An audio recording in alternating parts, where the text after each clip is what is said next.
Good morning, dear students of BSc Part Second. Dear students, zoology में हमने previous video में structure of kidney पढ़ा था और स्ट्रक्चर ऑफ एक्सक्रीटरी सिस्टम पढ़ा था और आज के वीडियो में हम पढ़ने वाले हैं स्ट्रक्चर ऑफ नेफ्रॉन। मैंने आपको लास्ट टाइम भी बताया था जो नेफ्रॉन है वो structural and functional unit of kidney होते हैं। किडनी के वृक्क के ये संरचनात्मक तथा क्रियात्मक इकाई होती हैं। ये जो नेफ्रॉन होते हैं वो किडनी के कॉर्टेक्स में स्थित होते हैं, लेकिन इनका जो एक स्ट्रक्चर होता है लूप ऑफ हेनले जो अभी हम आगे पढ़ने वाले हैं वो मेडुला में उसकी लोकेशन होती है। मैं आपको एक बार फिर से रिपीट कर दूं, किडनी का जो कॉर्टेक्स होता है वो आउटर पार्ट होता है और मेडुला वो उसका इनर पार्ट मेडुला कहलाता है। तो नेफ्रॉन जो है वो कॉर्टेक्स में स्थित होते हैं, लेकिन इनका लूप ऑफ हेनले है वो मेडुला में स्थित होता है। और किडनी में असंख्य नेफ्रॉन पाए जाते हैं, मिलियंस ऑफ नेफ्रॉन ये प्रेजेंट होते हैं जो ब्लड फिल्टर करने का काम करते हैं। नेफ्रॉन के दो भाग होते हैं, हम स्ट्रक्चर देखते हैं और उसके द्वारा हम इस नेफ्रॉन के स्ट्रक्चर को समझते हैं। ये है नेफ्रॉन का स्ट्रक्चर। इस स्ट्रक्चर में हम देखें,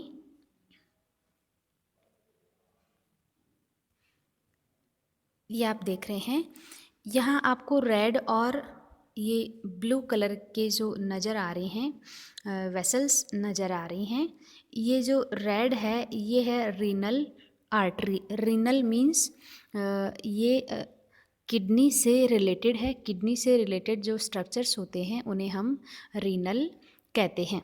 जैसे अपना लीवर से जो रिलेटेड होता है उसे अपन हिपैटिक कहते हैं, वैसे ही किडनी से रिलेटेड स्ट्रक्चर्स को अपन रीनल कहते हैं। तो जो रेड कलर में आपको दिख रही है ये है रीनल आर्टरी और ये है ब्लू कलर में जो आपको दिखाई दे रही है ये है रीनल वेन। तो मैंने आपको कल भी बताया था जब हम किडनी का स्ट्रक्चर पढ़े थे, जो इसकी रीनल आर्टरी होती है वो इसको ब्लड सप्लाई करती है और जो रीनल वेन है वो ब्लड को टुवार्ड्स हार्ट लेकर के जाती है। इसका जो ब्लड फ्लो है वो यूँ इस एरो के द्वारा इसमें इंडिकेट भी किया गया है। इसका जो ब्लड फ्लो है वो टुवार्ड्स नेफ्रॉन और ये रीनल वेन का ब्लड फ्लो है ये टुवार्ड्स हार्ट होता है, अवे फ्रॉम किडनी। तो जो ये रीनल आर्टरी होती है ये इस स्ट्रक्चर के अंदर आपको दिखाई दे रहा है, यहाँ ये बहुत सारी कैपिलरीज ये बना रही है। इस कैपिलरी को हम ग्लोमेरुलर कहते हैं या ग्लोमेरुलस कहते हैं। ग्लोमेरुलर कैप्सूल इसको हम कहते हैं। ये बहुत इम्पोर्टेंट होता है। यहाँ एक बार आप फिर से देखें, ये जो रीनल आर्टरी यहाँ जो ये कैपिलरी बना रही है इसे हम ग्लोमेरुलस कहते हैं। ये पतली नलिकाओं से वेसल से ये बना होता है ग्लोमेरुलस।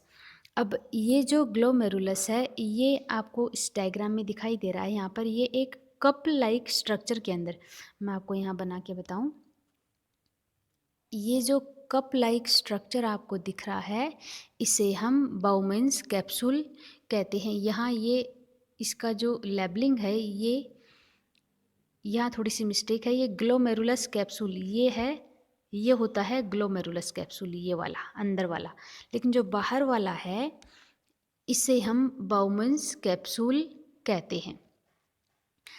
इस कैप्सूल को हम बाउमेंस कैप्सूल कहते हैं। तो आपको कन्फ्यूजन नहीं होना चाहिए। यहाँ पर जो कप लाइक स्ट्रक्चर है उसे हम बाउमेंस कैप्सूल कहते हैं और कप लाइक स्ट्रक्चर के अंदर जो कैपिलरीज़ हैं ये वाली कैपिलरीज़ इसे हम ग्लोमेरुलस कहते हैं। यहाँ जस्ट आप इमेजिन कर सकते हैं कि कप और चाय का यहाँ पर हम इस स्ट्रक्चर को से हम कंपेयर कर सकते हैं कि suppose this is cup and this cup is filled with T and here T is glomerulus and cup is Bowman's capsule। तो ये एक इम्पॉर्टेंट स्ट्रक्चर होता है नेफ्रॉन का। तो इसके आगे आप देख रहे हैं ये जो रीनल आर्टरी है, यहाँ ये ग्लोमेरुलस बनने के बाद ये यहाँ से निकल रही है। ये देखिए आप, यहाँ से ये निकल रही है, ये निकल रही है और यहाँ पर ये कंप्लीट ये नेट लाइक स्ट्रक्चर यहाँ पर ये बन रहा है। ये नेट लाइक स्ट्रक्चर है कैपिलरीज का, ब्लड कैपिलरीज का। अब यहाँ पर एक और इम्पॉर्टेंट थिंग है जो आपको ध्यान में रखनी है और उसमें भी कन्फ्यूजन नहीं होना है कि जब ये रीनल आर्टरी बाउमेंस कैप्सूल में एंटर होती है इस ब्रांच के द्वारा, तो इस ब्रांच को हम कहते हैं एफरेंट आर्टेरियोल। ए है यहाँ पर, आपको कंफ्यूज नहीं होना है इसमें। यहाँ पर है ए, दैट इज़ एफरेंट आर्टेरियोल। और जब ये यहाँ कैपिलरी बना करके ये जब इधर एग्ज़िट हो रही है, इस एग्ज़िट वाली ब्रांच को हम कहते हैं इफरेंट आर्टेरियोल। तो ए और ई का ही यहाँ पर डिफरेंस है, वो आपको ध्यान में रखना है। जब ये एंटर होती है तो ये एफरेंट आर्टेरियोल के द्वारा एंटर होती है, एफरेंट आर्टेरियोल के द्वारा एंटर होती है, लेकिन जब ये एग्ज़िट होती है तो ये इफरेंट आर्टेरियोल कहलाती है। ऐसा आपको ये ध्यान में रखना है, इसमें भी कन्फ्यूजन नहीं होना चाहिए। एक और मैं छोटी सी यहाँ पर बात बताऊँ आपको, ये जो एफरेंट आर्टेरियोल है इसका डायमीटर इफरेंट आर्टेरियोल के बजाय हल्का सा ज़्यादा होता है। एफरेंट आर्टेरियोल का डायमीटर ज़्यादा होता है, इफरेंट आर्टेरियोल का डायमीटर कम होता है। इसी वजह से जो ब्लड सप्लाई होती है वो यहाँ पर अधिक होती है बजाय कि इसके एग्ज़िट से। ब्लड सप्लाई अधिक हो रही है लेकिन ब्लड का जो एग्ज़िट है वो कम हो रहा है, क्योंकि इफरेंट आर्टेरियोल का डायमीटर कम होता है। तो इसी वजह से यहाँ पर एक प्रेशर बनता है, इस ग्लोमेरुलस के अंदर प्रेशर बनता है। उसी प्रेशर से ये जो ब्लड है उसका फिल्ट्रेशन होता है। और जो फिल्ट्रेट है, जो छना हुआ पदार्थ है, छना हुआ उत्सर्जी पदार्थ है, वो इस बाउमेंस कैप्सूल में आता है। जो छना हुआ पदार्थ है वो कौन से बाउमेंस कैप्सूल, मैंने आपको अभी बताया बाउमेंस कैप्सूल होता है ये वाला कप लाइक स्ट्रक्चर। और ये जो कप लाइक स्ट्रक्चर है ये डबल वॉल्ड होता है, दो वॉल, इसमें दो दीवारें आपको यहाँ डायग्राम में दिख भी रही हैं। ये है इनर और इधर ये है इनर और ये है आउटर, ये दो दीवारें आपको दिख रही हैं। तो ये डबल वॉल्ड स्ट्रक्चर होता है बाउमेंस कैप्सूल। तो मैं आपको बता रही थी ये जो ब्लड फिल्टर होता है, ब्लड फिल्टर होके जो फिल्ट्रेट है, जो छनित उत्सर्जी पदार्थ हैं, वो इस बाउमेंस कैप्सूल में एंटर करते हैं। यहाँ पर ये देखिए आप, यहाँ एंटर करते हैं। फिर यहाँ से एंटर होके ये, अभी आपको केवल जो येलो वाला डायग्राम दिख रहा है उस पर कंसंट्रेट करना है। ये एंटर करते हैं यहाँ इसमें, और इस स्ट्रक्चर को हम कहते हैं PCT, that is proximal convoluted tubule. इसको हम पीसीटी कहते हैं, जो इस बाउमेंस कैप्सूल से अटैच्ड होती है।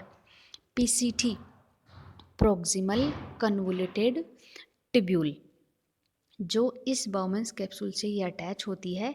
तो इस पीसीटी में फिल्ट्रेट एंटर होता है। पीसीटी से फिर ये फिल्ट्रेट एंटर होके इधर आगे ये पास होता है। तो इस स्ट्रक्चर को तो हम कहते हैं PCT, that is proximal convoluted tubule. फिर आगे ये जो पीसीटी है वो अटैच्ड होती है लूप ऑफ हेनले से, और लूप ऑफ हेनले ये वाला स्ट्रक्चर कहलाता है जो यू शेप स्ट्रक्चर है येलो कलर का। अभी आपको ये जो येलो कलर का ट्यूब्यूल दिख रहा है इसी पर आपको कंसंट्रेट करना है, इसी को आपको अभी समझना है। ये जो नेटवर्क लाइक स्ट्रक्चर है रेड कलर का, इसे मैं आपको बाद में एक्सप्लेन करती हूँ। तो जो येलो कलर की ट्यूब्यूल आपको दिख रही है, ये जो यू शेप का स्ट्रक्चर बन रहा है इसे हम कहते हैं लूप ऑफ हेनले। ये हेनले साइंटिस्ट के अकॉर्डिंग इसका नाम है।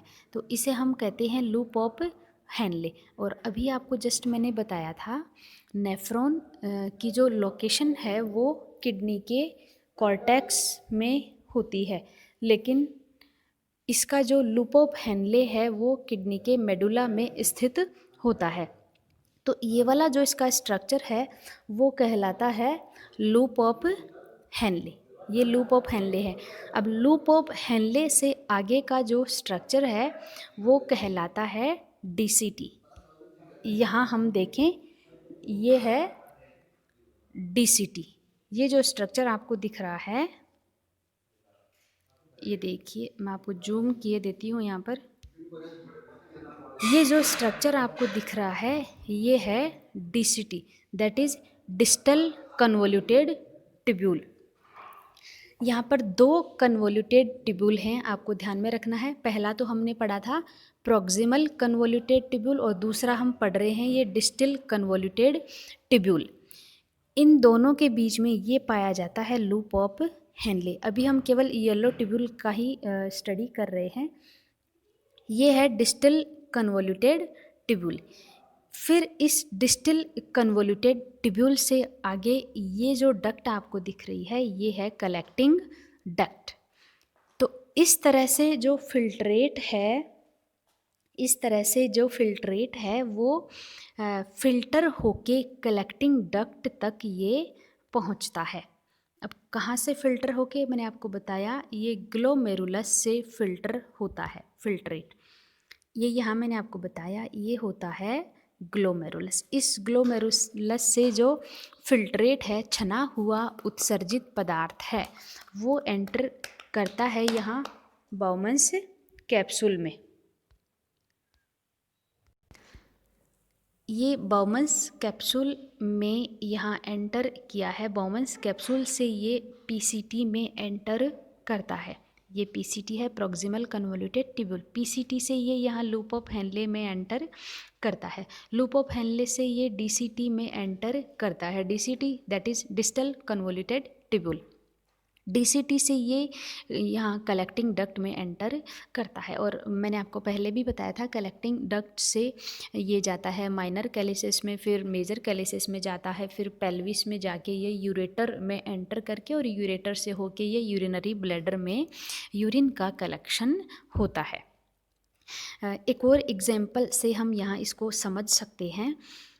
ये जो यहाँ फिल्ट्रेशन हो रहा है वो, इस फिल्ट्रेशन को हम जो टी स्ट्रेनर होती है, हमारी चाय छानने की छलनी होती है टी स्ट्रेनर, उसके एग्जाम्पल से हम यहाँ इसको समझ सकते हैं। सपोज़ ये जो बाउमन्स कैप्सूल है ये एक टी स्ट्रेनर है। इसमें हम टी को जब फिल्टर करेंगे तो जो फिल्ट्रेट है मीन्स जो चाय है, लेकिन यहाँ ये चाय नहीं है, यहाँ हम इसको यूरिन से कंपेयर कर रहे हैं। तो ये जो यूरिन है फिल्टर होने के बाद में ये इस यूरिन का यहाँ पर फ्लो होता है। तो फ्लो होने के दौरान भी इसमें बहुत सारे इसकी कंसंट्रेशन में चेंजेस होते हैं, जो अभी आगे हम जो प्रोसेस ऑफ यूरिन फॉर्मेशन है उसमें हम पढ़ेंगे। कुछ सब्सटेंस होते हैं जिनको वापस रीएब्जॉर्ब किया जाता है इस फिल्ट्रेट से, और कुछ ऐसे सब्सटेंस होते हैं जिनको डायरेक्टली इस डीसीटी में सिक्रीट किया जाता है। वो इस फिल्ट्रेट से होकर के नहीं आते, उस प्रोसेस को हम सिक्रीशन कहते हैं। और जो यहाँ पीसीटी में वापस कुछ सब्सटेंस एब्जॉर्ब हो रहे हैं उनको अपन रीएब्जॉर्प्शन कहते हैं। तो फाइनली ये यहाँ जो यूरिन बनता है वो इस कलेक्टिंग डक्ट में यहाँ से होके आगे की प्रोसेस जो मैंने अभी आपको बताई उस प्रोसेस से होके ये यूरिनरी ब्लैडर में इसका कलेक्शन होता है। अब हम बात करते हैं, ये जो आपको रेड कलर की जो कैपिलरीज यहाँ ये दिख रही हैं इसकी हम बात करते हैं। मैंने आपको बताया ये जो रेड कलर का होता है जो वेसल आपको दिख रही है ये है रीनल आर्टरी, और जो ब्लू वाली है ये है रीनल वेन। लेकिन इस नेफ्रॉन के चारों ओर ये जो रीनल आर्टरी और वेन हैं ये एक कैपिलरी बनाती हैं, एक नेटवर्क बनाती हैं, जाल जैसी संरचना ये बनाती हैं। क्योंकि जो सब्सटेंस होते हैं, कुछ सब्सटेंस जिनको रीएब्जॉर्ब करना होता है, तो वो रीएब्जॉर्प्शन इसी कैपिलरी लाइक जो स्ट्रक्चर है, नेटवर्क यहाँ पर बन रहा है कैपिलरीज़ का, उस नेटवर्क में ये सब्सटेंस रीएब्जॉर्ब हो जाते हैं और रीएब्जॉर्ब होके ये इस वेन के द्वारा, रीनल वेन के द्वारा ये वापस ब्लड में मिक्स हो जाते हैं। तो इसलिए ये जो कैपिलरीज़ हैं, ब्लड वेसल्स हैं, वो एक नेटवर्क लाइक स्ट्रक्चर बनाती हैं रीएब्जॉर्प्शन के लिए। अब एक और चीज़ यहाँ हम देख लेते हैं, जो लूप ऑफ हेनले है वो अभी आपको एक्सप्लेन किया नहीं मैंने आपको। जो लूप ऑफ हेनले है, ये लूप ऑफ हेनले है, इसके 2 लिम्ब होते हैं, 2 भाग इसके होते हैं, जैसा कि हम डायग्राम में देख रहे हैं। ये जो ये वाला इसका पार्ट है, ये वाला जो इसका पार्ट है वो है, ये वाला जो पार्ट है वो है डिसेंडिंग लिम्ब, मीन्स नीचे जाता हुआ, इसे हम कहते हैं डिसेंडिंग लिम्ब। और ये वाला जो इसका भाग है इसे हम कहते हैं असेंडिंग लिम्ब, ऊपर बढ़ता हुआ इसका भाग। तो इस तरह से ये कंप्लीट हमारा नेफ्रॉन का स्ट्रक्चर हमने समझा है। नेक्स्ट है, ये इसी नेफ्रॉन का ही एक्सप्लेनेशन है, जो मैं आपको एक बार रीड कर देती हूँ ताकि आप एज इट इज़ नोट्स में आप लिख लें। ये जो ग्लोमेरुलस है वो थिन वॉल्ड से बना होता है, थिन वॉल्ड कैपिलरीज का बना होता है, जैसा मैंने अभी आपको बताया। बाउमन्स कैप्सूल है वो डबल वॉल्ड होता है, कप शेप्ड स्ट्रक्चर होता है। बाउमन्स कैप्सूल से निकलता है proximal convoluted tubule, that is in short हम कह सकते हैं उसको पीसीटी। ये जो पीसीटी होती हैं वो बाउमन्स कैप्सूल से जुड़ी हुई होती हैं, उससे निकलती हैं। पीसीटी से अटैच्ड होता है लूप ऑफ हेनले, और लूप ऑफ हेनले के 2 लिम्ब होते हैं, जैसा अभी मैंने आपको बताया, descending limb and ascending limb. फिर लूप ऑफ हेनले से कनेक्ट होती हैं DCT, that is distal convoluted tubule.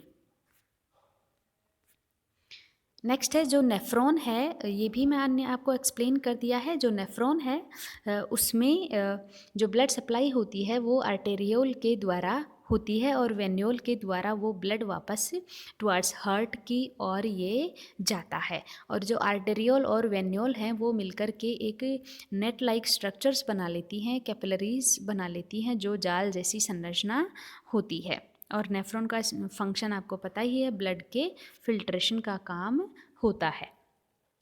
प्रत्येक किडनी में नियर अबाउट 1 मिलियन नेफ्रॉन, और हम जानते हैं कि 1 मिलियन में 10 लाख होते हैं, तो एक किडनी में लगभग 10 लाख नेफ्रॉन पाए जाते हैं। और इस किडनी में जो ब्लड का एंटर होता है वो रीनल आर्टरी के द्वारा होता है। और ये जो रीनल आर्टरी है उसकी बहुत सारी ब्रांचेज आगे बन जाती हैं, जिन ब्रांचेज के द्वारा ये नेफ्रॉन में ब्लड सप्लाई करती हैं। तो इस तरह से नेफ्रॉन का जो इम्पोर्टेंट फंक्शन है वो ब्लड के फिल्ट्रेशन का काम होता है। और इस ब्लड फिल्ट्रेशन में जो इम्पोर्टेंट सब्सटेंस होते हैं वो नेफ्रॉन से वापस रीअब्जॉर्ब होकर ब्लड में मिक्स हो जाते हैं, जबकि जो एक्सक्रीटरी सब्सटेंस होते हैं, उत्सर्जी पदार्थ होते हैं, वो इस नेफ्रॉन से होके वो अल्टीमेट कलेक्टिंग डक्ट में जाते हैं, और कलेक्टिंग डक्ट से किडनी में आकर के ये यूरिनरी ब्लैडर में कलेक्शन इसका होता है। और यूरिनरी ब्लैडर, यूरेटर की स्ट्रक्चर ऑफ किडनी, ये हमने प्रीवियस वीडियो में पढ़ लिया है। तो डियर स्टूडेंट्स, ये नेफ्रॉन का जो स्ट्रक्चर है वो बहुत इम्पॉर्टेंट है एग्जामिनेशन पॉइंट ऑफ व्यू से, और competitive examination point of view से भी बहुत इम्पॉर्टेंट है। आप इसका डायग्राम बार बार बनाएं और इसको लर्न करें। तो that's all for today's video dear students, thank you.